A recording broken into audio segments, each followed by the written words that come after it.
Welcome to The Last Breakfast. Please enjoy the video. In this video, I will explain how to use jump leads on a car. First, prioritize safety by wearing protective eyewear and gloves.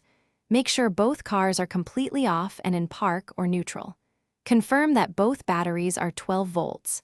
Position the cars so the jump leads can easily connect, but ensure the vehicles themselves do not touch.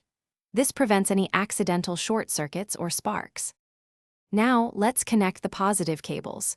Take one red clamp and attach it firmly to the positive terminal of the dead battery. This terminal is typically marked with a plus sign.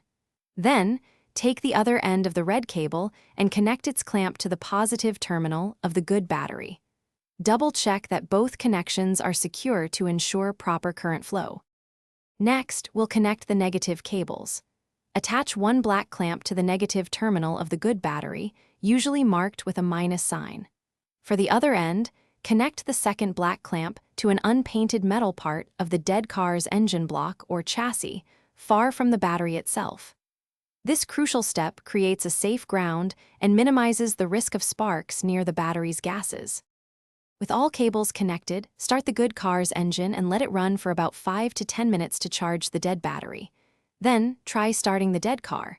Once it starts, disconnect the cables in reverse order. First, remove the black clamp from the dead car's chassis, then the black clamp from the good battery. Next, remove the red clamp from the good battery, and finally, the red clamp from the now running car. Allow the car to run for at least 20 minutes. Thanks for watching. If this was helpful, leave a like and consider subscribing. See you next time.